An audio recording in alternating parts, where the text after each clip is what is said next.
बोलते हैं धर्मस्य मूलम अर्थम, अर्थस्य मूलम कामम। यह आप जानते हैं चाणक्य का सूत्र है। धर्मस्य मूलम अर्थम, अर्थस्य मूलम कामम। इसका सीधा सा अर्थ है कि धर्म के मूल में अर्थ है, माने अर्थ कमजोर हुआ तो धर्म अपने आप कमजोर होता है। और यह दुनिया भर में देखा जाता है। जिन देशों की अर्थव्यवस्था कमजोर है उन देशों का धर्म कमजोर ही होता है। जिन देशों की अर्थव्यवस्था मजबूत है उनका धर्म भी मजबूत होता है।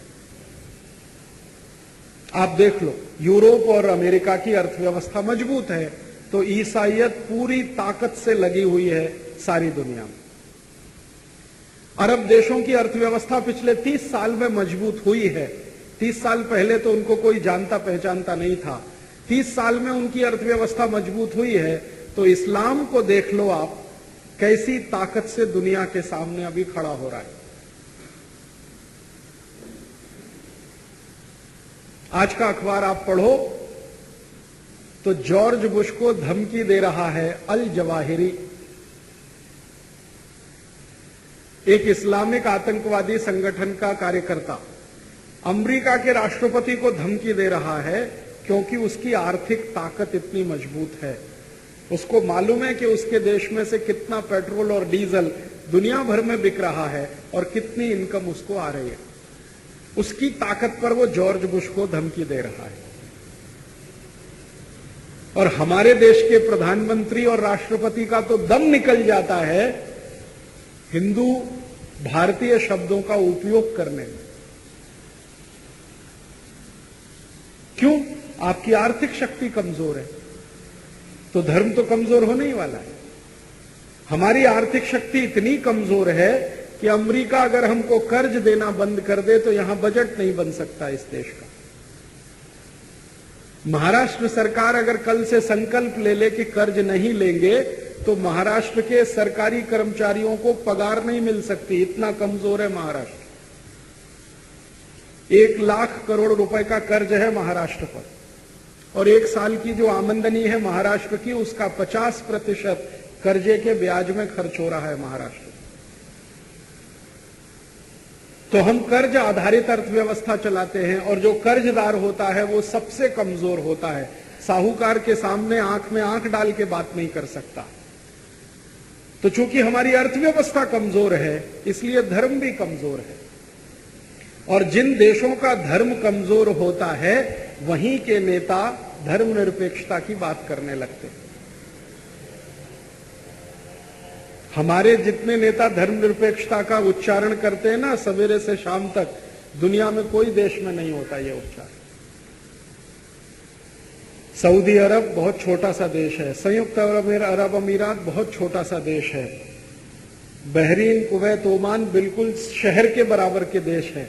फिर भी डंके की चोट पर कहते हैं इस्लाम हम धर्म मानते हैं और इस्लामिक राज्य हमारा है। और आप संयुक्त अरब अमीरात या जैसे किसी भी देश में चले जाइए, मस्जिद में अजान जब होगी तो सारी दुकानें बंद करनी ही पड़ती हैं, भले आप हिंदू हो या ईसाई हो।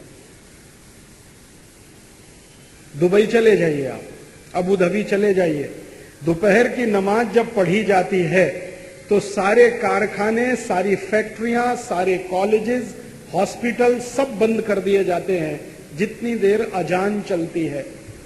और लाउड स्पीकर इतना तेज तेज बोलते हैं कि आपका कान फट जाए। आप हिंदू हैं, 37 लाख हिंदू रहते हैं वहां, उन सबको काम छोड़ के बैठ जाना पड़ता है जितनी देर अजान चलती। यूरोप में चले जाइए, कहीं भी आप देख सकते हैं इस बात को कि ईसाईयत का कोई पर्व आ गया बड़े से बड़ा तो सरकार क्या, सरकार के ऊपर की सरकारें सब बंद करके उस पर्व में लग जाती है। ईस्टर आता है ना, ईस्टर, तो ईस्टर के समय अगर आप यूरोप में रहते हैं, भले हिंदू हैं, लेकिन जबरदस्ती आपको जाना ही पड़ेगा उस छुट्टी के साथ जो ईसा मसीह के लिए तय की गई है। वो कभी नहीं कहते कि हम धर्मनिरपेक्ष हैं। ये धर्मनिरपेक्ष तो कमजोर लोगों का शब्द है। और भारत में परिभाषा माने तो धर्म के निरपेक्ष कुछ होता नहीं है, ना आप ना मैं। संप्रदाय निरपेक्ष कुछ हो सकता है, पंथ निरपेक्ष कुछ हो सकता है, धर्म निरपेक्ष तो दुनिया में कुछ नहीं होता। क्योंकि हमारे यहां धर्म के 10 लक्षण हैं, जो धारण करे वो धार्मिक है। यहां मंदिर में आके घंटा बजाना ये कर्म कांड है, धर्म नहीं है।